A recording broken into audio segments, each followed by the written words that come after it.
No one can remain healthy unless they are happy. मान्छे खुसी नहुन्जेलसम्म, happy नहुन्जेलसम्म स्वस्थ रहनै सक्दैन।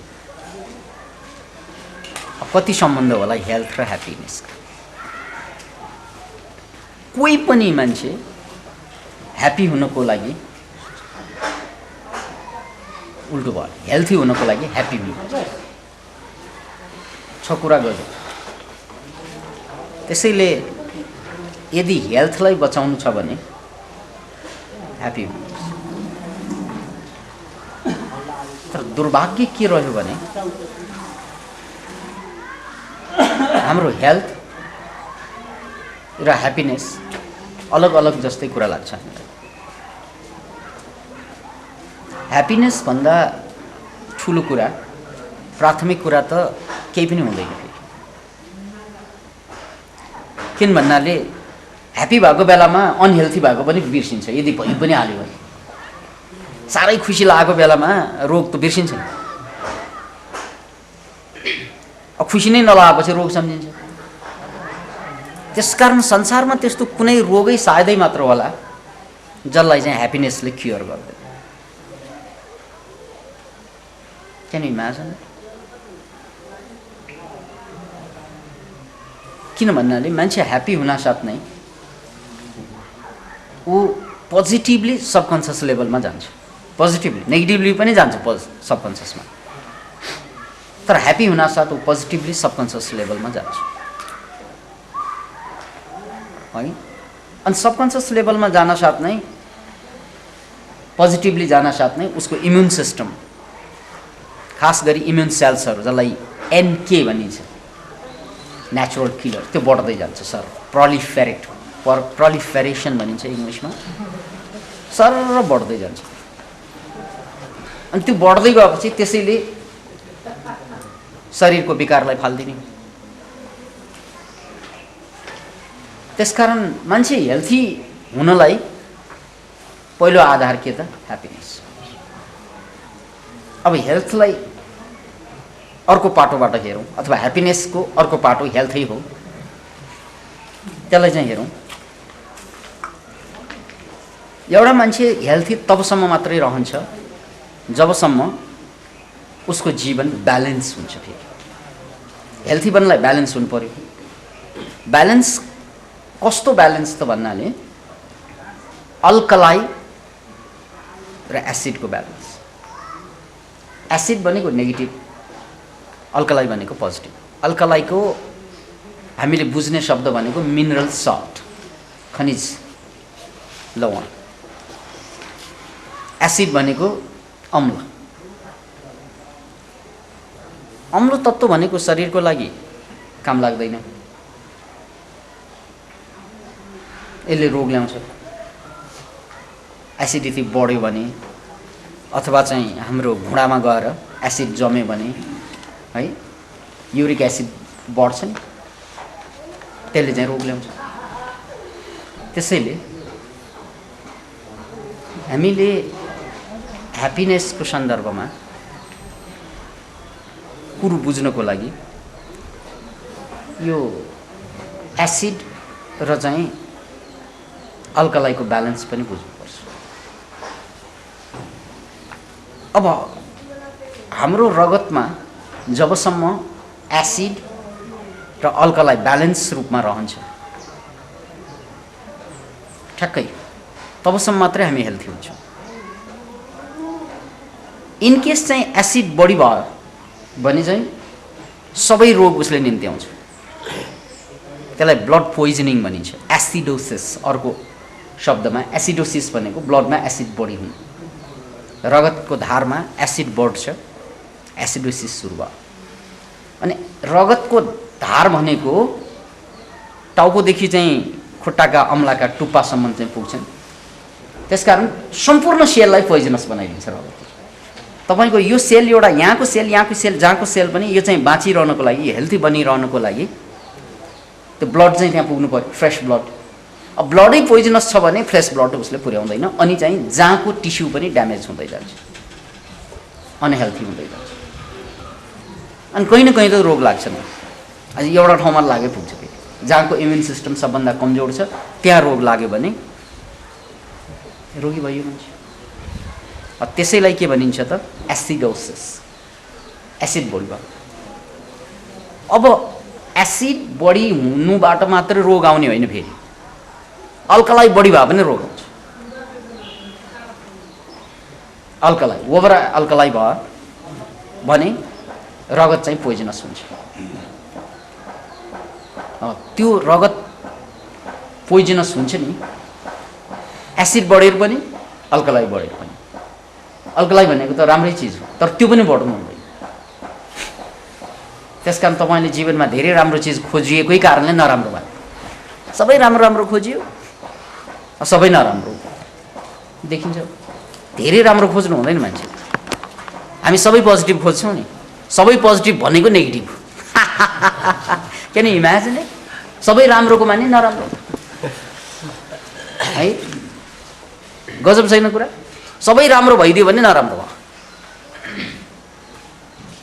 त्यसकारण सबै राम्रो खोज्नु हुँदैन, केही नराम्रो पनि बचाउनु पर्छ। केही नराम्रोले नै राम्रोलाई राम्रो भनिदिएको हो। फेरि कन्ट्रास्ट, त्यसरी बुझ्नुहोस् त्यसलाई। अब त्यसको ब्यालेन्स कति हुन्छ त भन्नाले 80% अल्कलाई, 20% एसिड। यो 80 र 20 को चाहिँ ब्यालेन्स। यदि तपाईको ब्लडमा चाहिँ 80% अल्कलाई छ र 20% एसिड छ भने तपाई पर्फेक्ट भयो हेल्थमा, हैन? अब एसिड तपाईको 20% बाट बढेछ भने यसको मतलब चाहिँ अल्कलाई घट्नु हो। एसिड बढ्नुको माने नै अल्कलाई घट्नु हो। अल्कलाई फेरि बढ्दै 80 बाट नाग्यो भने फेरि जति चाहिने हो एसिड पुग्दैन, रोग सुरु हुन्छ। Can you imagine it? अब जीवन दर्शन बुझ्नुहोस्। संसारमा दुई प्रकारबाट मान्छे पीडित हुन्छन्, दुखी हुन्छन्, कन्फ्युजनमा फस्छन्, बर्बाद हुन्छन्। एउटा नकारात्मक कुरा बढी भएर, अर्को सकारात्मक कुरा बढी भएर। प्राय जसो जीवनको दुईवटा पाटो छ नि हाम्रो, 40 वर्ष अगाडि र 40 वर्ष पछाडिको। 40 वर्ष अगाडिको जीवनमा नकारात्मक पाटो बढी हुन्छ हाम्रो। जे पनि गर्ने, जे पाइ त्यही खाने, जहाँ पाइ त्यहीँ जाने, इन्द्रियले जे माग्छ त्यही त्यही दिँदै जाने। 40 वर्ष अगाडिसम्म हामी त्यही आँखा चिम्लेर अन्धो घोडा दौडाउँछौँ है। यो 40 वर्ष अघिका कुरा। अनि 40 वर्ष नागिसकेपछि इन्द्रिय जर्जर हुँदै जान्छ, परिवार बन्धनमा बाँधिन्छ है। अनि त्यसपछि छोराछोरी पनि पाइन्छ, अनि उनीहरूलाई उपदेश दिन थाल्छ। यो गर्न हुँदैन, त्यो गर्न हुँदैन, यो नखा, यो खा, यहाँ जाऊ, यहाँ नजाऊ। त्यो जम्मै उनले गल्ती गरेको थियो फेरि बाउ चाहिँले, आमा चाहिँले आफ्नो कालमा। अब जुन जुन उनले गल्ती गरेको त्यो छोराछोरीलाई नगर भन्ने उपदेश दिन थाल्छ उसले। हेर्नुहोस् है, हिजो त्यही गर्ने आँखा चिम्लेर अब गर्दा गर्दा थाकिन्छ। त्यसको डिफेक्ट पनि अब देखिन्छ उमेर ढल्दै गएपछि। अनि उपदेश सुरु गर्छ उसले छोराछोरीलाई। यो त हाम्रो परम्परा हो। हामीलाई आमा बाबाले त्यही गरेर ल्याएको। किन भन्नाले उनीहरूका आमा बाबाले पनि उनीहरूलाई त्यही गरेर ल्याएको, त्यही गरी हुर्का, त्यही परिपाटीमा हुर्केका हुन्। र अहिले हामीले छोराछोरी जन्मायौँ भने त्यही गर्छौँ। 40 वर्ष अगाडिको एउटा डायरी नोट गर्नुहोस्, तपाईँले रेकर्ड गर्नुहोस् है, अनि थाहा हुन्छ के गल्ती गर्यो। सबै गरेका सबै भन्नु हुने त थोरै होला, त्यसमा नहुने नै बढी हुन्छ। जे पाए त्यही, जे पाए त्यो तपाईँले बुझिहाल्नुहुन्छ मैले के भनौँ है। के गर्नुभयो भन्नुहोस् त। अब त्यही कुरा छोराछोरीले गर्न खोज्यो भने के तपाईँ गराउन सक्नुहुन्छ? ल तपाईँले जे पाप अपराध अन्याय जे गर्नुभएको हो छोराछोरीलाई एलाउ गर्न सक्नुहुन्छ? बर्बाद हुन्छस् मोरा त्यसो गर्यो भने भन्छन्। किन भन्नाले आफूले त्यो गरिरहेको। Can you imagine it? हामीले त्यो गर्नै सक्दैनौँ अब, किनभने 40 वर्ष नागिसक्यो। अनि 40 वर्षको लाइफ मेमोरीले काम गर्दैन, स्लो हुँदै जान्छ। शरीरको सबै अङ्ग जर्जर हुँदै जान्छ। बस त्यो बेला हामी एक्सट्रिम पोजिटिभ कुरा गर्न थाल्छौँ है। समाज बिगार्नु हुँदैन है, सभ्य बन्नुपर्छ है, अनुशासनमा बस्नुपर्छ है, घर भनेको यस्तो। ओ आमा बाउसँग सोध्नुहोस्, त्यो यति बजे घरभित्र घुस्नुपर्छ, यति बजे उठ्नुपर्छ, सबै नियम छ उनीहरूसँग। तर उनीहरू जवान छँदा त्यो जम्मै भङ्ग गरेका हुन्। अब छोराछोरीले गर्ला भन्ने साह्रै त्राहिमाम छन् उनीहरू। Can you imagine? अब के भयो त? 40 अगाडि एसिडिक लाइफ, 40 पछाडि ओभर अल्कलाइन। अल्कलाइन त राम्रै हुन्छ, फेरि 80% सम्म अल्कलाइन राम्रै हुन्छ। अब ऊ त्यहाँभन्दा नाच्छ है। सबै उपदेश आमा बाउको अगाडि बस्नुहोस्, त्यो सानो सानो कुरामा कति किचकिच गर्छन्, सानो सानो कुरामा मानौ उनीहरू चाहिँ स्वर्गबाट आएका देवदूत जस्तै कुरा गर्न थाल्छन्। हे बाबु त्यस्तो पनि गर्ने, त्यस्तो गर्नु हुँदैन भन्छ। अनि आफ्नो जीवनमा सबै गरिसक्यो। ल हेर्नुहोस् है, त्यसकारण बुढेसकालतिर जाँदाखेरि हामीहरू ओभर अल्कलाइन हुन्छौँ है। अनि जीवनको पूर्वार्धमा ओभर एसिडिक हुन्छौँ। अनि कहिले पनि जीवन ब्यालेन्स भएन। जवानी सुतेर बिताइयो, सुती सुती। अब बुढापा तडपी तडपी बिताइन्छ, पीडित भई भई। जवानीमा त मोज उडाइयो। अब बुढापा के हुन्छ त? बुढेसकाल चाहिँ त्यसकै परिणाम रोग, शोक, पीडा, छटपट। अहिले त समय बुढापा पनि कुर्नु पर्दैन, किन भन्नाले युग धेरै परिवर्तन भइसक्यो। नेचुरल लाइफै छैन, तुरुन्तै रोग आउँछ। अलिकति गडबड गर्न थाल्यो कि रोगै रोग सुरु हुन्छ। बुढै हुनु पर्दैन, बुढा हुनु अगाडि नै बुढा हुन्छ। 40 नाग्नु पर्दैन अहिले। पहिला 40 नाग्नु पर्थ्यो, किन भन्नाले हावा विषाक्त थिएन, पानी विषाक्त थिएन, घाम विषाक्त थिएन, तरकारी खाना चाहिँ अर्ग्यानिक थियो, औषधि मिसाइएको थिएन, सबै प्राकृतिक थियो। त्यसकारण 40 को एउटा रेखा थियो। अब त्यो 40 खुम्चिँदा खुम्चिँदा कसैलाई 30 मा 20 मा पनि रोग हुन्छ भयङ्कर। किन भन्नाले अब सबै अप्राकृतिक। हेर्नुहोस् है, त्यसैले यहाँ खुलेर बुझ्नुपर्ने कुरा के त भन्नाले लाइफ, जीवन, स्वास्थ्य भनेको 80% राम्रो कुरा, त्यसो भनेको अल्कलाइन, र 20% एसिड, त्यसो भनेको न्युट्रलदेखि लिएर खराब कुरा। त्यसको ट्वाक्कै ब्यालेन्स भयो भने जीवन कम्प्लिट भयो, हेल्थ कम्प्लिट भयो। होइन यता र उता पर्यो भने यो बढे पनि रोग हुन्छ, त्यो बढे पनि रोग हुन्छ। मैले भने नि 40 अगाडिका हाम्रो जीवन या हाम्रा आमा बाबाका जीवन खत्तमै थिए, झोरै थिए, हाम्रो जस्तै थियो। मतलब भनेको मतलब खत्तमै है। 40 पछि उनीहरूको जीवन चाहिँ खत्तम हुँदैन, उत्तम बनाउन खोज्छन्। यति उत्तम उनीहरू साधु जस्तै उपदेश दिन थाल्छन्। आमा बाबासँग छोराछोरीलाई दिने केही हुँदैन उपदेश बाहेक। उपदेश भनेको यो गर, यो नगर। अनि ल ठिकै छ, यो गर त्यो नगर, त्यो त नगरौँला। तर उनीहरूको जीवनलाई हेर्नुहोस् त, रोगै रोग छ। उनीहरू ह्याप्पी छैनन्, उनीहरू हेल्थी छैनन्। अनि किन उनीहरूलाई पछ्याउने हामीले? उनीहरूको उपदेश किन मान्ने? किन भन्नाले उनीहरू एक्जाम्पल होइन, त्यसको नमुना होइन। उनीहरूको कुराको नमुना होइन। छटपट छ, पीडा छ, कन्फ्युजन छ बुढामा। हो, त्यसकारण हामी मान्दैनौँ उनको कुरा, कसैले पनि मान्दैनौँ। बरु स्म्याक खान्छौँ तर उनको कुरा मान्दैनौँ। किन त भन्नाले उनीहरूको जीवन एक्जाम्पल भयो। अब फेरि फर्कनुहोस्। त्यसैले हेल्थ र ह्याप्पिनेसको कुरा गर्दा पहिलो कुरो हामी ह्याप्पी हुनुपर्छ अनि हेल्थी हुन्छ।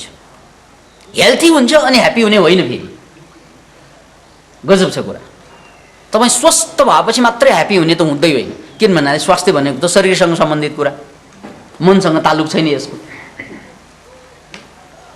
हामी त के देख्छौँ भने शारीरिक रूपमा रोगी भयो भने मान्छेको बल घट्दै जान्छ, मानसिक रूपमा रोगी भयो भने बल बढ्दै जान्छ, उल्टो कुरो हुन्छ।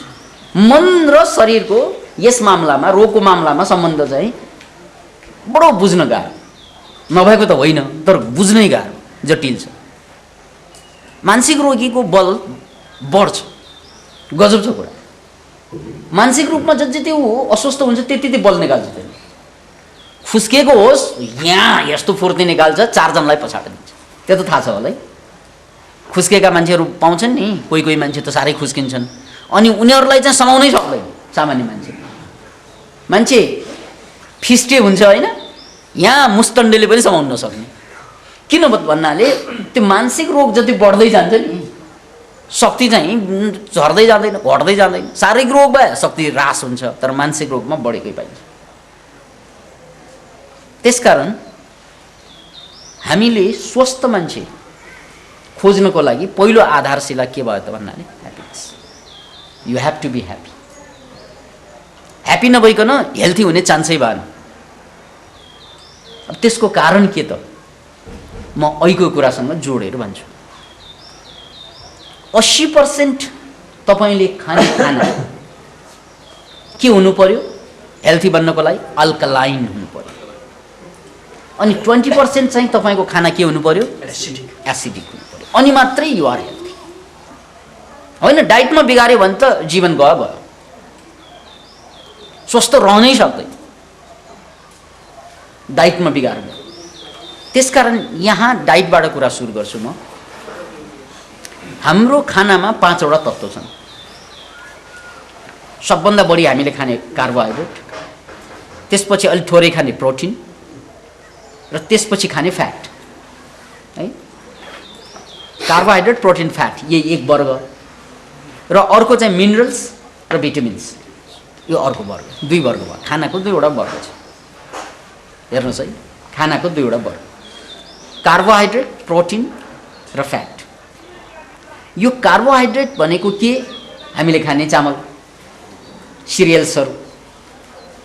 प्रोटिन भनेको गेडागुडीदेखि दुध, दही, अन्डादेखि लिएर मासु, माछा। अनि फ्याट भनेको त चिनिन्छ, चिल्ला पदार्थ सामान्यतया है। किन भन्नाले कुनै कुनै चिल्लो पदार्थ एसिडिक हुँदैन, जस्तै जैतुनको तेल, त्यो एसिडिक हुँदैन। प्रोटिन, कार्बोहाइड्रेट र फ्याट यो तीनैवटा के त एसिडिक है।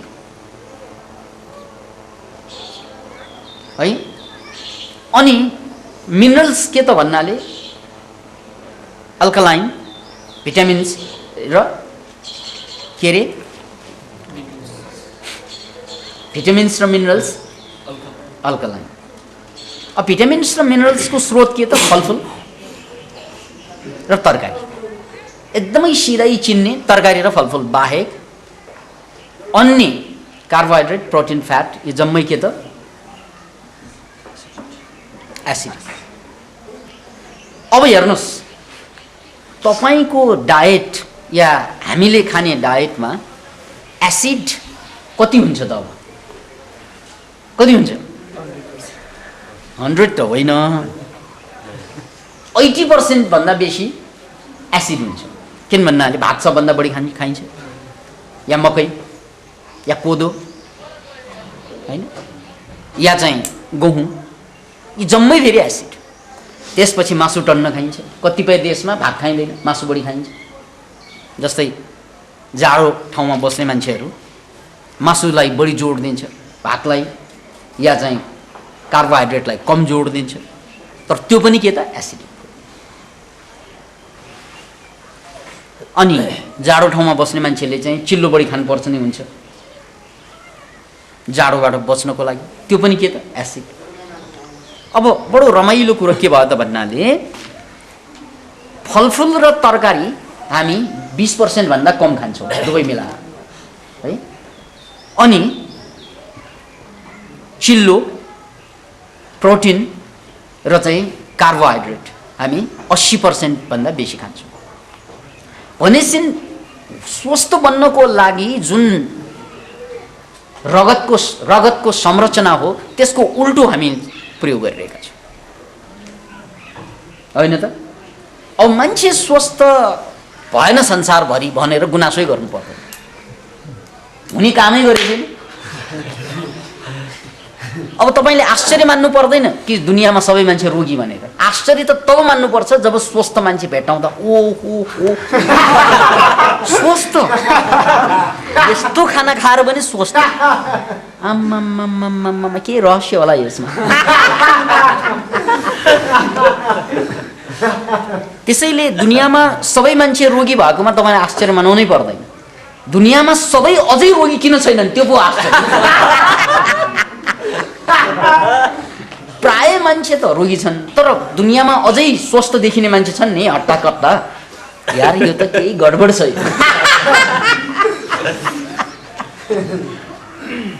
कोही निरोगी भयो भने उसलाई म्युजियममा हाल्न हतार गर्नु पर्छ, किनभने दुर्लभ भइसक्यो क्या यस्ता प्राणीहरू।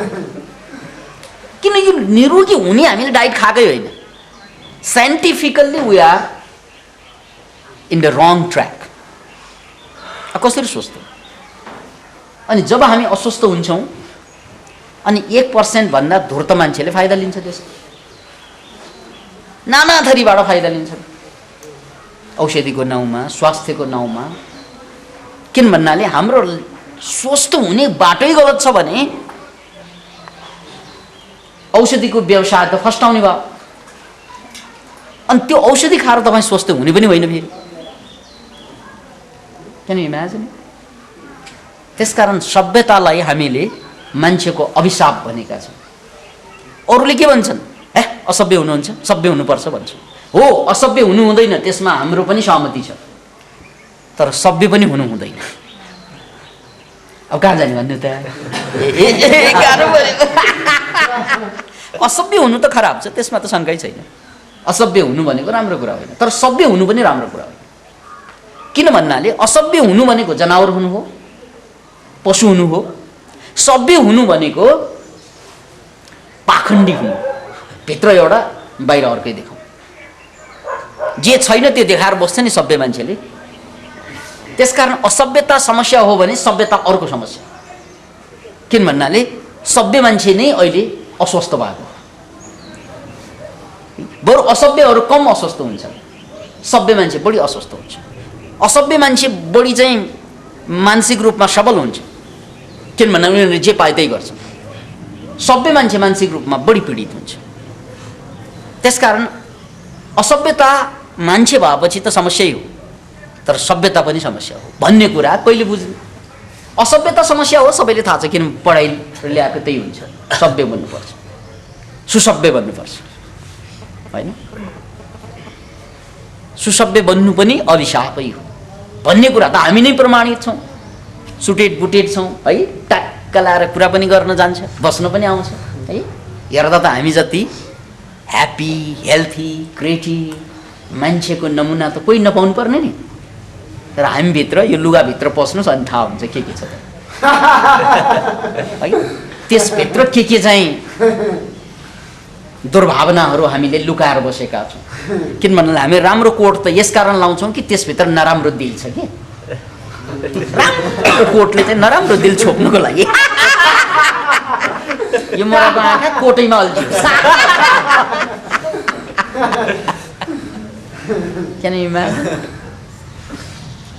ल अब तपाईँ आफै सोच्नुहोस्। अब हाम्रो डाइटलाई चेन्ज नगरेसम्म ह्याप्पिनेसको लागि कुनै पनि आधारमा, कुनै पनि अर्थमा आधारशिला बन्दैन।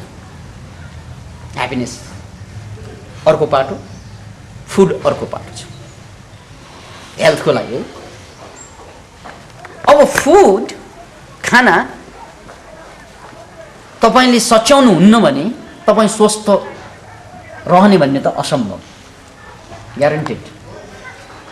अनि तपाईँ के भन्नुहुन्छ थाहा छ? ल मनोक्रान्तिका कुरा धेरै सुनेकै हो है, खै केही चेन्ज भयो जस्तो लागेन। चेन्ज गरेकै होइन के? ऊ अस्ति चन्द्रजीले भन्दै हुनुहुन्थ्यो 1% जति मात्रै चेन्ज भएको छ मनोक्रान्तिमा। चेन्ज हुन साँच्चै चाहेका हौँ हामीले? Are we really prepared for that? पहिलो कुरा त त्यो पनि सोच्नु पऱ्यो नि। जस्तै आजकै यो प्रसङ्गलाई लिउँ, भोजनमा तपाईँले ट्रान्सफर्मेसन ल्याउनुपर्छ डायटमा। लु त्यो नगरिकन तपाईँ स्वस्थ हुँदैन भनिदिएँ, अब तपाईँ के गर्नु सक्नुहुन्छ? सक्दैन। 10 वर्ष प्रवचन सुने पनि गर्नुहुन्न। धेरै प्रवचन सुनेपछि बानी हुन्छ, यस्तै भन्ने रहेछ यो ठेगो ठेगो क्या। Can you imagine? यो ठेगो भन्छ। यानि राम्रो खाना खानुपर्छ, 80% अल्कलाइन हुनुपर्छ, 20% एसिड हुनुपर्छ, यो ठेगो भन्छ। तर खाने चाहिँ कसैले होइन। संसार किन नबदलेको? ए हामी जस्तै नपुंसक मान्छे जन्म, हामी त नपुंसक मान्छे। अब तपाईँलाई मैले एकदमै ठुलो समस्या बताइदिएँ। मान्छे 5000 वर्षदेखि किन मूर्ख हुँदै गयो त? सभ्यताको बावजुद। किन भन्नाले उसले सुनेका कुरा जीवनमा लागू गर्ने आँट गर्दैन। त्यसको एउटा कारण राजनीति छ फेरि। त्यसकारण मैले हेल्थको सम्बन्ध राजनीतिसँग हुन्छ भने राजनीति त्यसको कारण। तपाईँलाई म एकदमै क्लियर कुरा भन्छु, आलु पनि कार्बोहाइड्रेट हो, धेरै पोर्सन कार्बोहाइड्रेट हुन्छ आलुमा, तरकारी हो तर कार्बोहाइड्रेट। तर सेतो आलु कार्बोहाइड्रेट हुँदैन फेरि, त्यसमा कम कार्बोहाइड्रेट हुन्छ। रातो आलुमा बढी कार्बोहाइड्रेट हुन्छ। व्हाइट पोट्याटोज त्यसमा चाहिँ कम कार्बोहाइड्रेट हुन्छ। त्यसकारण तपाईँले चामल खायो भने एसिडिक बन्छ, सेतो आलु खायो भने के बन्ने भयो त? अल्कलाइन भयो। अनि म युरोपतिर घुम्दा, हुन त पहिल्यै सुनेकोले त्यति आश्चर्यमा परेन, तर प्रमाणित भयो सुनेका कुराहरू कि वेस्टर्नहरूले भातै खाँदैनन् भनेर सुन्छौँ नि हामीहरू। क्या यार भातै खाँदैन रे, के खाँदो होला? सानोमा त त्यही सोच्थेँ। उनीहरूको एउटा स्ट्यापल आलु, स्ट्यापल भनेको हामीले भात खा जस्तो खाने मेन कोर्स चाहिँ आलु। विभिन्न किसिमबाट आलु बनाइन्छ, त्यसरी त हामी बनाउँदैनौँ। उनीहरूको आलु बनाउने तरिका नै अद्भुत अद्भुतका साथ। जसरी चाहिँ काठमाडौँमा नेवारहरूले मासुको धेरै परिकार बनाउँछन् नि, त्यस्तै उनीहरूले आलुको धेरै परिकार बनाउन सक्छन्। के अद्भुतसँग आलुलाई विभिन्न स्वादमा डाल्न सक्छन्। हेर्नुहोस् है, त्यसैले हामीले बुझ्नुपर्ने कुरो के त भने, कुरो हामीले सुन्छौँ तर त्यो गर्दैनौँ। नगर्ने भए किन सुने होला है? नगर्ने भए किन सुने होला? सुनेकै हो भने किन नगर्ने होला? कहिले सोच्नु भएको थियो ए कहाँ व्यावहारिकै छैन यो, कहाँ यस्तो संसारमा यसो गर्नुपर्ने अव्यावहारिक जुमरा लगाएपछि के अव्यावहारिक। व्यावहारिक दुनियाँमा बाँच्ने हो भने त तपाईँले रोग मोल्नै पर्छ, अशान्ति मोल्नै पर्छ, एक आपसको शङ्का मोल्नै पर्छ, धोखा मोल्नै पर्छ। तपाईँ त्यो संसारबाट फ्रस्ट्रेटेड भएर यो संसारमा म बाँच्दैन भन्ने सङ्कल्प गरेरै आएको हो भने त व्यावहारिक छैन भन्न पाइन्छ र? व्यवहार जुन छ नि हाम्रो मान्छेको व्यवहार, त्यो व्यवहारै व्यावहारिक छैन भन्न सक्नुहुन्न तपाईँले? त्यो व्यवहार त व्यावहारिकै लाग्छ तपाईँलाई। चिरोट खाने व्यावहारिकता, रक्सी खाने व्यावहारिकता, ठग्ने व्यावहारिकता, फ्रस्ट्रेटेड हुने व्यावहारिकता, त्यो जम्मै कुरा जुन जुन गलत काम जम्मै व्यावहारिक रे। अनि जुन जुन ठिक काम अव्यावहारिक। के भने क्यान यु इमेजिन इट? यसको मतलब के त भन्नाले हामी युवा होइनौँ, बुढा हौँ, जर्जर बुढा। त्यो घाटमा पल्टिएको हुन्छ नि ब्रह्मनालमा, त्यो बुढाले ज्ञान पाएर केही गर्नु सक्छ? केही गर्दैन। सुनाउन सक्छ, नारायण भन्नुभयो, नारायण भन्न त सकिन्छ, नारायण त भन्दो होला, तर नारायणलाई झेर्नलाई उनले केही पनि गर्न सक्दैन। बस त्यस्तै हामीले पनि राम्रो कुरा त सुन्न सक्छौँ, त्यो घाटको बुढाहरू जस्तै है, त गर्न सक्दैनौँ, ताकतै छैन, युवै होइनौँ हामीहरू। हामीलाई त धोका दियो यो चाहिँ उमेरले। के उमेरले धोका दिएकाहरू हामीहरू। किन भन्नाले उमेर 3 प्रकारका हुन्छन्, chronical age, chronological age, chronological age. तपाईँको वर्ष कति? म 22 पुगेँ, क्यालेन्डर अनुसार गर्नु भन्नुभयो होइन? हो, त्यसलाई क्रोनोलोजिकल एज भनिन्छ। क्यालेन्डर अनुसारको एज भन्दै हुनुहुन्छ तपाईँ। मेरो उमेर 48, 48 भने के क्रोनोलोजिकल क्यालेन्डर नापेर तपाईले आफूलाई 48 म 63 2000 सालमा जन्मेको हैन यो चाहिँ एज के त क्रोनोलोजिकल एज तर तपाईसँग अर्को पनि दुईवटा एज छ साइकोलोजिकल र बायोलोजिकल साइकोलोजिकल एज र बायोलोजिकल एज अरु दुईवटा बाँकी छ त्यो चाहिँ हामीलाई थाहा हुँदैन या कमलाई थाहा हुन्छ बायोलोजिकल एज भनेको तपाईको शरीर कति बुढा भयो क्यालेन्डरले नाप्ने कुरा त भएन मैले धेरैपल्ट उदाहरण दिएँ यो बाल झर्ने भनेको अनावश्यक कुरा झर्नु हुँदैन बाल तालु खुइलिनु हुँदैन खुइले पनि 80 वर्षमा खुइलिनु त ठिकै होला तर त्यो भन्दा पहिला खुइलियो भने तपाई 80 वर्ष पुग्नु भयो क्रोनोलोजिकल एजमा तपाई कति भन्नाले म 40 तर बायोलोजिकल एज कति पुग्यो त स्वाट माथि चाहिँ 80 नागिसक्यो कमजोर भयो यो कपाल फुल्नु नै 40 देखि 45 को बीचमा फुल्नु पर्छ 40 र 45 को बीचमा फुल्यो भने ठीक छ तपाई चाहिँ प्रकृतिले दिए अनुसार तपाईले स्वास्थ्यलाई जोगाउनु भएको छ होइन 30 वर्ष कपाल यसको मतलब क्रोनोलोजिकल एज तपाईको 30 वर्ष हो तर बायोलोजिकल एज कति पुग्यो त 45 पुग्यो तपाई बुढा हुनुभयो त्यसकारण त्यो कपाल सेतो फुल्यो भने त्यो बुढिया हो त्यो ताकतै हुँदैन त्यसमा जोश र जागरै हुँदैन त्यो बुढिया नै हो त्यो बुढियाले 45 वर्षको बुढाले मा जति ताकत हुन्छ नि नाप्दा हाइट र वजन अनुसार जति ताकत हुन्छ 20 वर्षमा कपाल फुल्यो भने ताकत त्यति नै हुन्छ क्यान यु इमेजिन इट रोगसँग लड्ने क्षमता 20 वर्षमा तपाईको जति हुन्छ नि कपाल फुलेको मान्छेको 45 वर्षमा पनि त्यही चाहिँ हुन्छ 45 वर्षको उमेरमा जुन चाहिँ हाम्रो ताकत हुन्छ अलि घट्छ नि त्यो ताकत अब अर्को मान्छेसँग जो 20 वर्षमा कपाल फुल्छ ताकत त्यही हुन जान्छ इम्युन सिस्टम त्यस्तै हुन जान्छ सबै कुरा त्यो भनेको साँच्चै भन्ने हो भने बुढै भएको उमेर भन्दा अगाडि बुढा भएको हो त्यसलाई चाहिँ के भनिन्छ त बायोलोजिकल एज अब त्यो भन्दा खतरनाक छ साइकोलोजिकल एज साइकोलोजिकल एज भनेको मान्छेको उमेर अनुसार बढ्नुपर्छ भन्ने छैन कति मनोवेत्ताहरूले पत्ता लगाएको 7 वर्षपछि हाम्रो मानसिक विकासै रोकिन्छ 7 वर्षसम्म हाम्रो मानसिक विकास हुँदै जान्छ 7 वर्ष अगाडिका बच्चाहरूले त मर्ने नै कुरा बुझ्दैनन् त्यो त थाहा नै भएको अहिले चाहिन्छ यही चाहिन्छ गर्न थाल्छ कि उनीहरूले अरूको एंगलबाट कुरा बुझ्ने क्षमता हुँदैन 7 वर्ष अगाडिसम्म बल्ल 7 वर्ष नागेपछि अलिअलि अरूको एंगलबाट कुरा बुझ्न थाल्छ उसले अनि हुँदैन बाबु भनेपछि ए नहुने रहेछ भनेर बुझ्छ तर 7 वर्ष अगाडिको बच्चाले मरि नै बुझ्दैन नहुने रहेछ उनी बरु बाउ नै नहुने रहेछ भन्लान् है आमा नै नहुने रहेछ भन्लान् तर चाहिँ कुरो बुझ्दैन उसले किन भन्नाले उसको साइकोलोजिकल एज चाहिँ अब 5 वर्ष होला 6 वर्ष होला तर जब 7 वर्ष नाग्छ नि अनि बल्ल गएर अरूको एंगलबाट कुरा बुझ्न सुरु गर्छ हेर्नुस् है हो त्यही एजलाई हामीले वैज्ञानिकहरूले के भनेका छन् भन्नाले मान्छेको चाहिँ साइकोलोजिकल एज भनेका छन् 7 वर्ष त्यस अर्थमा हामी जम्मैको एज 7 वर्षमै टुङ्गिन्छ साइकोलोजिकल एज तर कति मान्छे परिपक्व भएर 7 वर्षमा रोकिएको त्यो साइकोलोजिकल एज बढ्दै जान्छ कति त्यो भनेको साइकोलोजिकल उत्थान जति जति मान्छे मानसिक रूपमा परिपक्व हुँदै जान्छ त्यति त्यति उसको साइकोलोजिकल एज बढ्दै जान्छ अथवा जति जति साइकोलोजिकल एज बढ्दै जान्छ ऊ मानसिक रूपमा परिपक्व हुँदै जान्छ र जति साइकोलोजिकल एज घट्दै जान्छ मानसिक रूपमा अपरिपक्व हुन्छ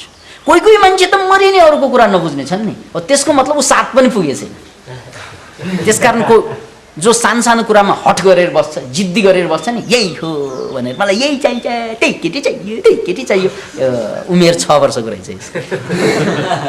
यार अरूको एंगलबाट बुझ्नै नसक्नु त्यही चाहियो दुनियाँमा 3 अरब केटी छन् त्यही चाहिने अर्को एंगलबाट नबुझेको थियो नि त्यसलाई चाहिँ एकदम भावुकतावश प्रेम भनिन्छ त्यो प्रेम उरेम केही होइन त्यो जवानीको दोष हो है बिहे भएपछि थाहा हुन्छ अनि चाहिँ त्यो केटी किन चाहियो भन्नाले अब त्यसैको कुटाइ खानु थियो, त्यसैको मार खानु थियो, त्यसैबाट रुनु थियो, त्यस कारण त्यही चाहिन्छ भने चोइस। जिन्दगी धन्य हुने त केही पनि होइन। नपत्या गरेर हेर्नु पनि भन्नु भएन, आफ्नो आमा बाबालाई हेरे पुग्छ अथवा भएकाहरूलाई हेरे पुग्छ। किन भन्नाले अरूको एङ्गलबाट हेर्नै नसकेको, त्यो defect of the psychological age. त्यस कारण 7 वर्षभन्दा मुनि भयो भने त हामी बर्बादै हुन्छौँ। 7 वर्षसम्म पुग्दाखेरि अरूको कुरा पनि बुझ्छौँ, त्यो सामान्य मान्छे हुन्छ। तर साँच्चै ज्ञानी मान्छेहरू, साँच्चै विकसित मान्छेहरू त 7 वर्ष नागेर उसको उमेर बढ्दै जान्छ। त्यसैले साइकोलोजिकल उमेर बढ्नु राम्रो हुन्छ, बायोलोजिकल उमेर घट्नु राम्रो हुन्छ। बायोलोजिकल उमेर जति घटिन्छ त्यति तपाईँ तगडा हुन्छ, साइकोलोजिकल उमेर जति चाहिँ बढ्छ त्यति तगडा हुन्छ। अब यहाँ त हाम्रो उल्टो हुन्छ, उमर 55 कि दिल 55 कि भन्छ नि। बायोलोजिकल उमेर हाम्रो सुई बढेको हुन्छ, साइकोलोजिकल उमेर मरे नै बढ्छ। अब क्रोनोलोजिकल एज त भने पनि बढ्छ, नभने पनि बढ्छ, त्यो त क्यालेन्डर अनुसार बढ्ने भयो। क्रोनोलोजिकल एज त अनिवार्य रूपमा बढ्छ, तर साइकोलोजिकल र biological age depends upon you, तपाईँ कस्तो जिन्दगी बाँच्दै हुनुहुन्छ। त्यसैले हामी क्रोनोलोजिकल्ली जवान हुन सकौँला, तर बायोलोजिकल्ली र साइकोलोजिकल्ली बच्चा, बायोलोजिकल्ली बुढा। काम नलाग्ने थोते बुढा बायोलोजिकल्ली, अनि साइकोलोजिकल्ली कुरै नबुझ्ने छुच्चो बच्चु, त्यो हुन सक्छ। युवा त हामी भएकै छैन। किन भन्नाले युवा भनेको त त्यो हो जसले जे पनि गर्न सक्छ। युवा अवस्था भनेको प्रोडक्टिभ एज कि, प्रोडक्सन गर्न सक्छ। त्यसलाई सेक्ससँग जोड्दाखेरि त प्रोडक्टिभ भयो नै। बालक बेलामा पनि उसले प्रोडक्सन गर्न गाह्रो हुन्छ, बुढासकालमा पनि प्रोडक्सन गर्न गाह्रो हुन्छ। तर युवा अवस्था भनेको, त्यसलाई युवा भने किन भनेको त भन्नाले त्यो बेला युवा अवस्थामा मात्र युवा भन्ने चाहिँ जन्माइन्छ कि एवा भन्ने जन्माउने टाइम थियो। त्यस कारण त्यसलाई चाहिँ के भनियो, युवा अवस्था। युवा अवस्थाको एउटै मापदण्ड के त, प्रोडक्टिभिटी, क्रिएटिभिटी, सृजनशीलता। I can create new things, that is के त युवा अवस्था। अब हेर्नुहोस् है, त्यस अर्थमा युवा हामी हौँ भने साइकोलोजिकल्ली अनि बायोलोजिकल्ली पनि युवा हौँ भने मात्रै हामीले सुनेका कुरालाई अभ्यास गर्न सक्नुपर्ने हुन्छ या गर्न सकिन्छ। नत्र युवा भएन भने उसले सुन्छ तर अभ्यासमा ल्याउँदैन। अब यहाँ दुईवटा कुरा बुझ्नुहोस्, बडो गजबको कुरा। हामीले जुन कुरा बुझेका छौँ त्यो कुरालाई अभ्यासमा ल्याउनको लागि बायोलोजिकल एज चाहिँ हाम्रो बढ्नु भएन, युवा अवस्थामा हुनु पर्यो बायोलोजिकल एज। त्यो कुरा बुझ्नलाई साइकोलोजिकल एज चाहिँ परिपक्व हुनुपर्छ। फेरि एउटा कुरा बुझ्नु पर्यो, अर्को चाहिँ फेरि ताकत पनि हुनु पर्यो त्यसलाई चाहिँ इम्प्लिमेन्टेसन गर्नको लागि। बुझ्नुको लागि साइकोलोजिकल एज चाहिँ परिपक्व हुनु पर्यो, इम्प्लिमेन्टेसन गर्नको लागि बायोलोजिकल एज पर्फेक्ट हुनुपर्छ। त्यसकारण साइकोलोजिकल एज र बायोलोजिकल एज मिल्ने मान्छेहरूले ट्वाक्कै इम्प्लिमेन्टेसन गर्छ। अनि युवाको एउटा बडो ठुलो विशेषता के त भन्नाले बहिष्कार गर्न सक्नु, विद्रोह गर्न सक्नु। युवाको सबभन्दा ठुलो गुण, एकातिर ऊ क्रिएटिभ छ, अर्कोतिर ऊ रिभिलेस छ। यसको नेगेटिभ पाटोमा ऊ रिभिलेस हुन्छ, यानि विद्रोही बन्छ। पोजिटिभ पाटोमा ऊ सृजनशील बन्छ। हेर्नुहोस् है, सृजना र विद्रोह। साना नानीले विद्रोह गरेको देख्नु भएको छ? विद्रोह गर्दैनन्, कहिले पनि गर्दैन। थाहा नै छैन विद्रोह भने, कचकच गर्न सक्ला, जिद्दी गर्न सक्ला, तर त्यो विद्रोह होइन। चक्लेट दियो भने बिर्सिहाल्छ, होइन त? बच्चाहरूले जिद्दी गर्छन्, यही चाहिन्छ, उनलाई चाहिँ चक्लेट दियो, खेलौना दियो भने बिर्सिन्छ। त्यो विद्रोह होइन। त्यो विद्रोह जस्तो त गर्छ उसले, तर विद्रोह होइन त्यो। साना नानीले विद्रोह गर्नै सक्दैन। 14 वर्ष मुनिका बच्चाले विद्रोह मरे नै गर्न सक्दैन। द्याट इज नट विद्रोह, किनभने थाहा नै छैन। साइकोलोजिकल्ली चाहिँ उनीहरू अझै चाहिँ परिपक्व हुँदैन। त्यसैले साना नानीहरूले कहिले विद्रोह गर्दैनन्। जिद्दी गर्लान्, हट गर्लान्, झगडा गर्लान्, तर विद्रोह होइन। किन भन्नाले चक्लेट दियो भने सकिने, विद्रोह विद्रोह होइन। एकातिर साना नानीहरूले चाहिँ विद्रोह गर्न सक्दैनन् कि अर्कोतिर साना नानीहरू चाहिँ त्यसरी प्रोडक्टिभ पनि हुँदैन। सेक्सुअल्ली त हुँदैन, त्यो त आफ्नो ठाउँमा छ, तर क्रिएसनल्ली पनि उनीहरू धेरै ठुलो प्रोडक्सन उनीहरूले गर्न सक्दैन। महान कविता लेख्न सक्दैन, महान चाहिँ उत्पादन उनीहरूले गर्न सक्दैन। त्यसको लागि त तपाईँ 14 वर्ष नाग्नै पर्ने हुन्छ। अपवाद स्वरूप कोही होलान् फेरि, जस्तै मजार्ट, 5 वर्षको उमेरमा सिम्फोनी बनाए अरे, त्यस्ता उदाहरण छन्। त्यो अपवाद त जे पनि हुनसक्छ, तर जेनरल रुलमा राम्रो सर्जनशील क्रिएटिभ मान्छे बन्नको लागि तपाईँले 14 वर्ष नाग्नुपर्छ। यदि केटी भए 12 वर्ष नागे पुग्छ फेरि। किन भन्नाले उनीहरू त्यसपछिबाट परिपक्व हुन्छन्।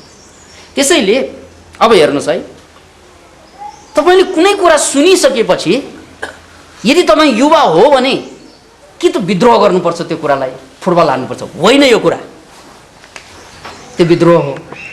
कि त इम्प्लिमेन्टेसन गर्नुपर्छ त्यो कुरालाई, हो यो कुरा म गर्छु मरेर। अनि संसारमा सबभन्दा ठुलो अभावै के भयो त भन्नाले युवाहरूको अभाव भयो कि त बच्चा छन् दुनियाँमा, कि त बुढा छन् दुनियाँमा, कि त दुवैको मेल छन् दुनियाँमा। अब बच्चाहरूले पनि विद्रोह र क्रिएसन नगर्ने, बुढाहरूले पनि नगर्ने, गर्ने त युवाहरू हो। त्यस कारण युवा शक्ति भन्छ नि, के भने होला जस्तो लाग्छ नि हामीलाई। त्यस अर्थमा दुनियाँमा बडो गजबको कुरा के भइरहेछ त भने अहिले बच्चा जन्मिन्छ, बालक है, जन्मेर फुट्टो बुढा हुन्छ। कस्तो सभ्यताले मेकानिजम बनाइदियो भन्नाले हाम्रो सभ्यता भनेको त्यो संयन्त्र जसमा मान्छे युवा हुन अगाडि नै बुढा हुन्छ। कस्तो मेसिन बनाइदियो।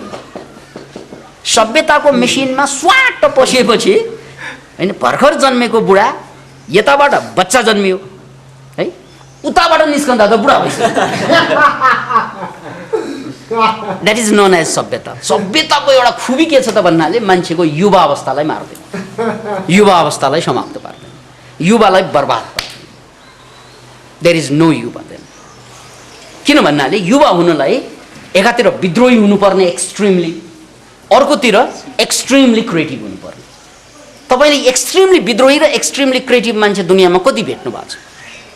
यी हातमा गर्नुहुन्छ, हातमा गर्नु मिल्छ होला, नहुनु त कुरै होइन। 1% भन्दा कम मान्छे सफल भनेको त्यही हो। एक्सट्रिमली विद्रोही पनि थोरै हुन्छन्, एक्सट्रिमली क्रिएटिभ पनि थोरै हुन्छन्। किन भन्नाले विद्रोही मात्रै क्रिएटिभ बन्छ, क्रिएटिभ मात्रै विद्रोही बन्छ। फेरि कसरी भने होला विद्रोही सर, कसरी क्रिएटिभ बन्द होला? ले माओवादी के विद्रोही होइनन्? उनीहरूभन्दा ठुला विद्रोही जन्मिए यो देशमा? कोही पनि जन्मेनन्। किन भन्नाले ब्यारेकमा गएर हमला गर्न सक्ने ताकत उनीहरूले नै देखाए। हमला मात्रै गरेनन्, जितेर देखाइदिए कति मामला। उनीहरू जति विद्रोही को जन्मे? कोही पनि जन्मेनन् यो देशमा। अनि त्यो त बुझेँ सर, अनि सृजनशीलताकै नि ल पकाउने त्यो प्रेसर कुकरलाई बम बनाएको होइन उनीहरूले? त्योभन्दा ठुलो विद्रोहबाट जन्मिएको सृजनशीलता अरू केही होला? पकाउने भाँडोलाई, त्यो शाही सेनालाई चाहिँ अमेरिकाबाट हतियार चाहिने रे, चाइनाबाट चाहिने रे, इजरायलबाट चाहिने रे, उनीहरूलाई केही चाहिने, हामीलाई कहीँबाट पनि प्रेसर कुकर भए पुग्छ अरे। किन हिमाछु हो। त्यसकारण दुनियाँमा सबभन्दा ठुलो सृजनशील मान्छे को हुन्छ? जो सबभन्दा बढी विद्रोही हुन्छ। विद्रोही नभइकन सृजनशील बन्नै सक्दैन, सृजनशील नभइकन विद्रोही बन्नै सक्दैन। अब हाम्रो हालत कुरै गर्न गाह्रो न, हामी विद्रोही छौँ, जन्मना साथ बुढा भइसक्यो। किन हिमाचल हामीले न विद्रोहको त्यो तरङ्ग भेटायौँ, न सृजनशीलताको तरङ्गलाई छुन पायौँ। अनि अब त्यो भनेको के त अहिलेको परिप्रेक्ष्यमा, यो प्रवचनको परिप्रेक्ष्यमा सन्दर्भमा के त भन्नाले कि त्यो सुनेका कुरालाई ठोकर दिन सक्नु, लजिकल्ली पनि व्यावहारिक रूपमा पनि, होइन यो कुरा हुँदै होइन भनेर काट्न सक्नु, त्यो पनि विद्रोही हो। फेरि होइन बा, यही हो, यही हो भने किन नगर्ने? हामी त कस्ता त भन्नाले हो, हो पनि भन्न नसक्ने, होइन पनि भन्न नसक्ने। हो भन्नलाई बुद्धि छैन, होइन भन्नलाई ताकत छैन। परेन फसा? हो भन्नलाई ताकतै छैन, होइन भन्नलाई बुद्धि नै छैन। यसरी उल्टो भयो। होइन भन्नलाई विद्रोह गर्नु पर्यो, ताकत छैन। हो भन्नलाई हो भनेर स्वीकार गर्ने बुद्धि पनि छैन। अनि हामी समय बित्दै जान्छ, यमराजको नजदिक पुग्दै जान्छ, अरू केही हुँदैन। मानव काललाई पर्खेर बस्या जस्तै कि एउटा घडी राखेका छौँ, क्यालेन्डर एउटा झुन्ड्याएका छौँ 100 वर्षको। अब कुन बेला यो बिस्तारै क्यालेन्डर सर्दै सर्दै कुन ठाउँ पुगेपछि म मर्ने भनेर कुरेर बस्या भएको छ। घाटमा गएर कुर्छन् नि मान्छे। कोही मान्छे अब यो बाँच्दैन भनेर लागेपछि घाटमा लगेर राखिदिन्छन्, घरमा पनि राख्दैन। किन भन्नाले अब यसले केही पनि गर्दैन, घरमा राखेर पनि दुःख दिनु बाहेक है। अब यो 2 मिनेटमा पनि मर्न सक्छ अथवा 2 महिनापछि पनि मर्न सक्छ, तर कुन बेला मर्ने पक्का भयो त्यस्ता मान्छेलाई घाटमा लगेर राखिदिन्छन्। प्राय मान्छे त्यस्तै छन् दुनियाँमा। हामी त्यस्तै सभ्यता रूपी संसारमा घाटमा राखेका मान्छे। किन भन्नाले हामी चाहिँ कहिले मर्छौँ थाहा नै छैन, कुरेर बसेका छौँ मौत। किन भन्नाले हामी विद्रोह गर्न सक्दैनौँ, किन भन्नाले हामी त्यो स्पिडमा सृजनशील पनि छैन। त्यसैले स्वास्थ्यको कुरा र ह्याप्पिनेसको कुरा गर्दैछौँ हामीहरू। त्यसकारण हामीले कुरो बुझिसकेपछि, सुनिसकेपछि त्यसलाई लागू गर्नुपर्छ, न त खण्डन गर्नुपर्छ। ल जा कि खण्डन गर कि लागू गर। होइन भने गुनासो नगर। तेस्रो कुरो पनि छ फेरि, होइन भने गुनासो नगर। ठिकै छ, यस्तै हो। अब लता मङ्गेशकरको गीत सुन्छौँ, नारायण गोपालको सुन्छौँ, त्यसमा चाहिँ विद्रोह पनि गर्नु पर्दैन, अनुसरण पनि गर्नु पर्दैन। ठिकै छ, मिठो छ गीत। कि प्रवचनलाई गीतै मान्दैन। ठिकै छ, मनोक्रान्ति नामक एउटा गीत गुन्जिरहेछ यो देशमा है, सुपर हिट गीत। त्यो भन्दिनँ, मिठो लाग्छ सुन्दा। गर्ने त हामीले के गर्ने, हामीले के गर्ने, गरिरहेकै छ नि। भूसमाधि भएकै छ, पोखरामा भइरहेछ अरे अहिले, बिस्तारै सर्दैछ, देशभरि जान्छ है देश। अब हेर्नुहोस् है, 3वटा बाटो मैले दिएँ तपाईँमा। एउटा बाटो विद्रोहको बाटो, अर्को बाटो सृजनशीलताको बाटो। कि खण्डन गर कि लागू गर। अनि तेस्रो कुरा, खण्डन गर्न सकेन, लागू गर्न सकेन भने के त? स्वीकार, एक्सेप्टेड। त्यो प्रेम, त्यो पनि ताकतै हो फेरि। त्यसले पनि तपाईँलाई पार तर्छ फेरि। गजबको कुरा फेरि, एक्सेप्टेड कम्प्लिटली। त्यसलाई भक्ति भनिन्छ। किनभने भक्तिमा विद्रोह हुँदैन, भक्तिमा सृजनशील हुनैपर्छ भन्ने पनि छैन। भगवान् सृजनशील हुन्छ, म के हुनु? तुम जानो प्रभु। हेर्नुहोस् है, भक्तिमा विद्रोह हुँदैन, सृजनशीलता पनि नहुन सक्छ, तर भक्तिमा के हुन्छ? प्रेम हुन्छ। I surrender to it. हो, म विद्रोह गर्ने ताकत ममा छैन प्रभु, बुझ्ने ताकत पनि छैन ममा, तर एउटा ताकत छ ममा प्रभु, म तिमीलाई प्यार गर्न सक्छु। See, this is the third part. अब त्यो पनि गर्न सकेन भने सिद्धियो। किन भन्नाले विद्रोहले तपाईँलाई जवान बनाउँछ, युवा बनाउँछ। इम्प्लिमेन्टेसनले पनि युवा बनाउने हो तपाईँ। किन इम्प्लिमेन्टेसन गरेपछि त युवा हुन्छ। हिजै मात्र एकजना मान्छे भेट्न आइरहेका थिए। मैले आनन्द योग केन्द्र स्थापना गरेर नेपालमा योग सिकाउन लागेको 2043-44 सालतिर। अब कति भयो? कम्तीमा 20 वर्ष हुन्छ। त्यो बेला मैले योग सिकाएका एकजना मान्छे हिजो भेट्न आयो। अनि उनको रोगको त हिसाबै छैन र पैसाको पनि हिसाब छैन।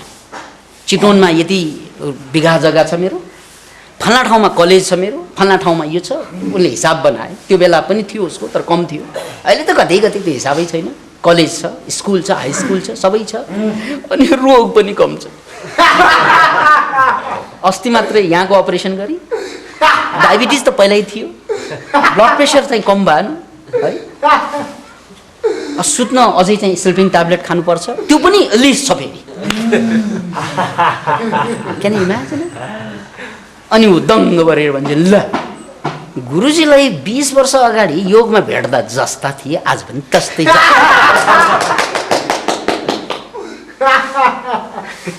किन भन्नाले त्यो बेला पनि मेरो कपाल पाकेको थियो, त्यो बेला त उमेरै थिएन र अहिले पनि एउटै कपाल पाकेको छैन।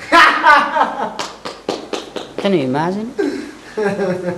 अब मै प्रमाण छु यहाँ, यही कपालै प्रमाण छ। पाक्ने उमेर भइसक्यो, नागिसक्यो, 45 भित्र पाक्नै पर्छ, ऊ अझै अल्छी भएर बसिरहेछ।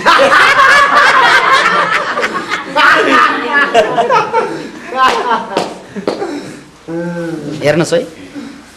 अनि उनले भनेको कुराले एउटा कुरा मलाई झस्काइदियो, ओहो ठिकै छ, इम्प्लिमेन्टेसन त भएको रहेछ नि त। 20 वर्ष अगाडि उनले योग सिक्न आउँदाको अवस्था उनको धनबाट नाप्ने हो भने अहिले यस्तरी भइसक्यो, त्यहाँबाट यति उठिसक्यो। तर रोगबाट नाप्ने हो भने ऊ अलमोस्ट तबाह भइसक्यो। किनभने आन्द्रा काटेर 18 इन्च आन्द्रा मेरो काटेर फालिसकेको छ अपरेसन गर्दा। अब मैले केही कुरा खानै हुँदैन, थोरै खानुपर्छ, खाएर 2 घन्टामा दिशा जानै पर्छ ल। तर पैसो नाम पनि कमायो होला नि, अब 2-4 वटा स्कुल बनाएपछि कमाए नै होला नि, र हालत त्यो छ। Can you imagine it? Implementation नभएपछि त्यही हुन्छ।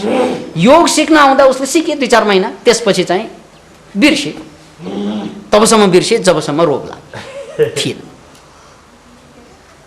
त्यसैले ज्ञान जब इम्प्लिमेन्टेसन हुँदैन तपाईँ छिटो बुढा हुने 100%। त्यसकारण ज्ञानको एउटै मात्र महिमा छ, त्यसलाई इम्प्लिमेन्टेसन गर्नु, या त्यो ज्ञान होइन भनेर काट्दिनु, या त्यसमाथि प्रेम गर्नु। किन भन्नाले प्रेम समर्पणको बाटो हो, बाटो फरक छ। विद्रोह कर्मको बाटो हो, त्यो कर्मयोग, त्यसले चाहिँ कर्म गराउँछ। विद्रोहले जति विद्रोह बढ्छ त्यति चाहिँ क्रियाशील बन्छ मान्छे। जस्तै माओवादीहरू एउटा एक्जाम्पल, जति विद्रोही भयो त्यति क्रियाशील हुनु पर्यो। किन भन्नाले क्रियाशील भएन भने शाही सेनाको चाहिँ गोलीबाट चाहिँ तबाह हुन्थ्यो उनीहरू। त्यसकारण आज एक ठाउँमा अर्को ठाउँमा भोलि मैले माओवादी नेताहरूसँग कुरा गर्दा गोपाल किराँतसँग पछिल्लो चरणमा कुरा गरेको थिएँ अस्ति मात्रै, त्यो पनि रोगीको कारणले यहाँ आएका थिए। अनि उनले एउटा कुरा के भन्दै थियो भन्नाले तराईको बेल्टबाट हामी हिँड्नै हुँदैन थियो त्यो बेला, हिँड्यो भने मारिने डर। त्यसकारण उता पूर्वबाट रोल्पा जानलाई महिनौँ लगाएर पहाडै पहाड जहाँ बाटै थिएन त्यहाँबाट चाहिँ जानु पर्थ्यो। गइयो, कति क्रियाशील भएको होला। जहाँ बाटै थिएन त्यहाँबाट पनि जानु पर्यो। किन भन्नाले विद्रोहले मान्छेलाई क्रियाशीलै बनाउने, त्यो एक प्रकारको कर्मयोग हुन सक्छ विद्रोह।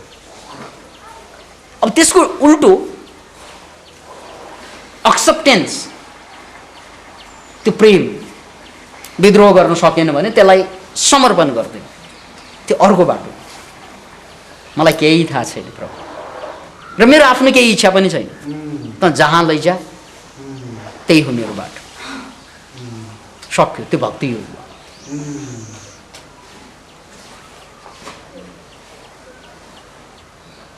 अनि विद्रोह र भक्तिको बीचको कुरा पनि गर्ने नि मैले, ज्ञान योगका कुराहरू हो। त्यो ज्ञान नभइकन त इम्प्लिमेन्टेसन गर्न सक्दैन, त्यहाँ त ज्ञान चाहियो। अब त्यो इम्प्लिमेन्टेसन गर्ने क्रममै तपाईँको ज्ञानको विकास हुन थाल्छ।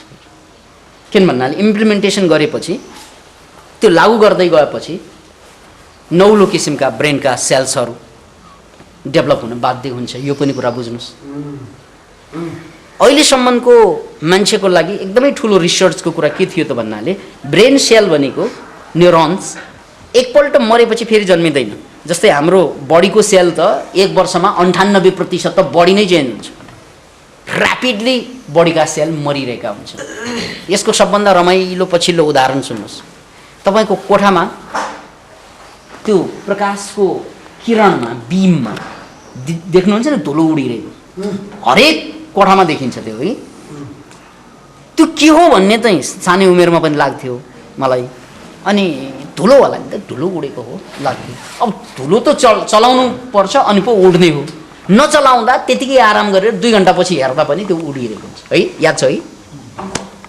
त्यो के रहेछ त भन्ने कुरा भर्खरै मात्रै साइन्टिस्टहरूले के पत्ता लगायो भने त्यो तपाईँको शरीरका डेड सेल्सहरू मर्दै गएको बिस्तारै चाहिँ फुर्र फुर्र उडिरहेको। Can you imagine? लाखौं लाख सेल्सहरू क्षण क्षणमा मरिरहेको हुन्छ अनि त्यो मरेका सेल्सहरू उडिरहेको हुन्छ। Can you imagine?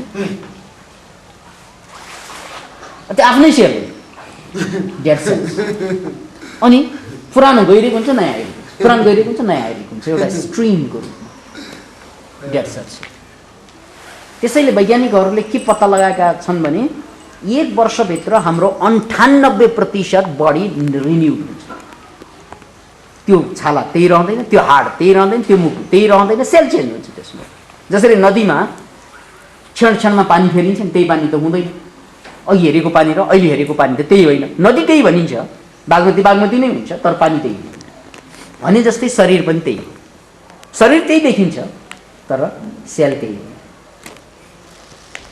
त्यसकारण एउटा आशा के त भन्नाले जस्तो सुकै तपाईँलाई रोग लागे पनि 1 वर्ष डाइट र लाइफस्टाइललाई चेन्ज गर्ने हो भने you can renew yourself. Maximum 3 वर्ष।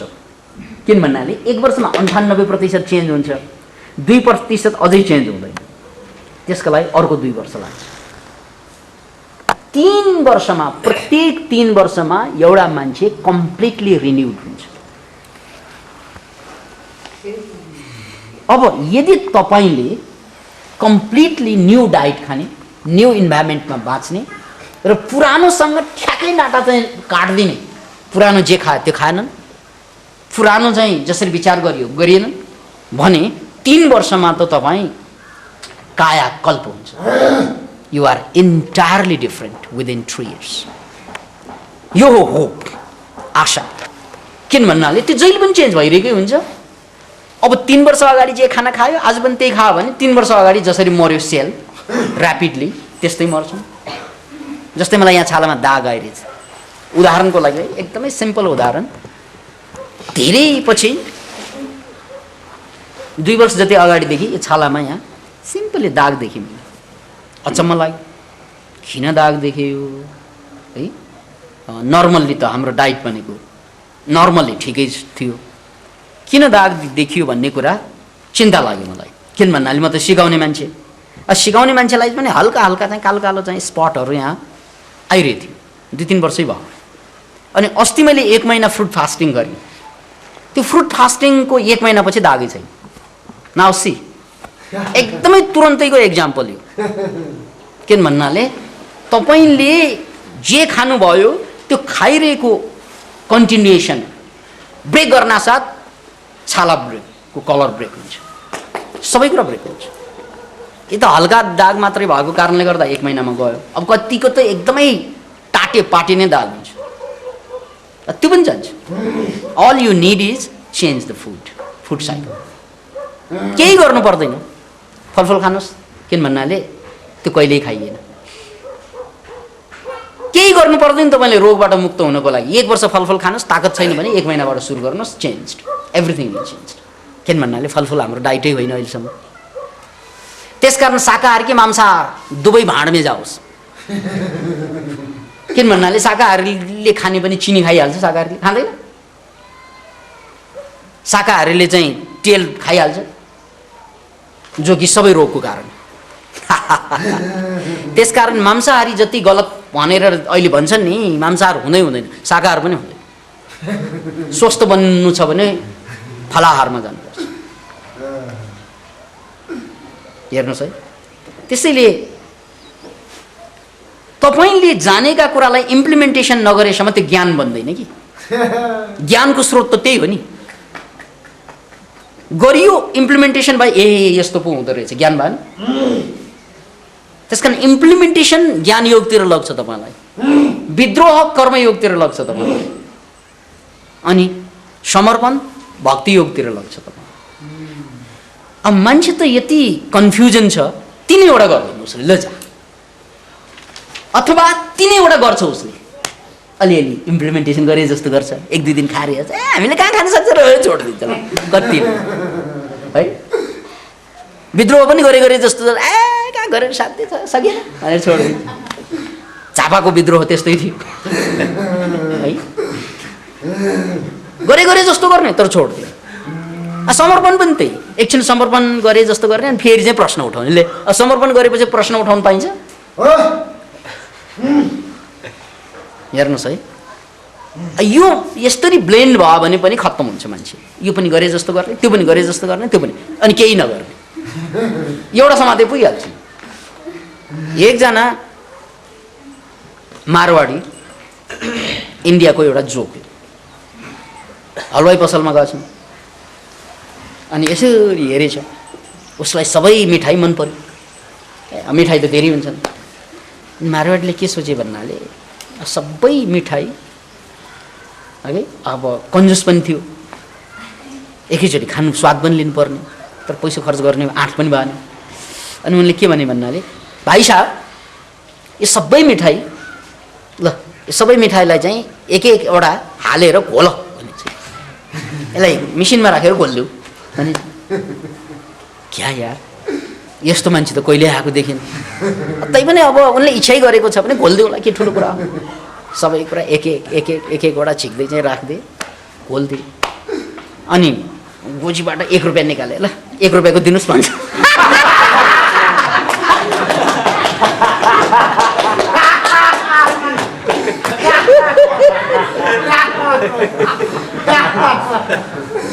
सबै घोल्न लाउने अनि 1 रुपियाँको। कति मान्छेको मानसिक कमजोरी यही हुन्छ, सबै घोल्ने अनि 1 रुपियाँको किन्ने। विद्रोह, प्रेम, कर्म सबै किन्ने तर 1 रुपियाँको। त बन्धु, पुनः हामी स्वास्थ्यमै फर्कौँ। त्यसैले हाम्रो शरीर 80% यसले अल्कलाई माग्छ र 80% अल्कलाईको लागि फल र तरकारी बाहेक अरू उपाय छैन। बरु तपाईँले ड्राई फ्रुट्स मिसाउन मिल्छ त्यसमा, जस्तै छुवारा, बादाम, पिस्ता, काजु हुँदैन फेरि, काजु एसिडिक हुन्छ। छुवारा, बादाम, पिस्ता, अन्जीर, अनि डाख, मुनक्का, यो ड्राई फ्रुट्स त्यो मिल्छ, त्यो पनि एकदमै एनर्जेटिक हुन्छ है। यो जम्मै मिलाएर यदि तपाईँले ब्लेन्ड बनाउनु सक्यो आफ्नो शरीरभित्र, फलफुल, तरकारी र ड्राई फ्रुट्स, 3वटा कुरा भयो, अनि तपाईँ एसिडोसिसबाट बच्न सक्नुहुन्छ। त्यसो भनेको ब्लड पोइजनिङबाट, त्यसो भनेको ब्लड ब्यालेन्सबाट। र त्यो भयो भने तपाईँ स्वस्थ हुनु सुरु भयो। एउटा च्याप्टर यो फुडको। अब यसको इमोसनसँग के सम्बन्ध छ? इमोसनसँग त्यो पनि बुझ्नुहोस्। जब मान्छे रिसाउँछ है, अथवा चाहिँ रुन्छन्,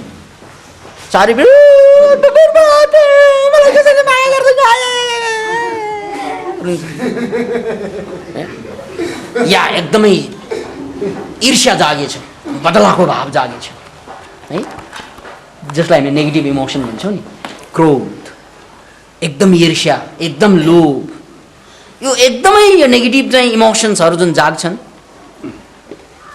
यो जम्मैले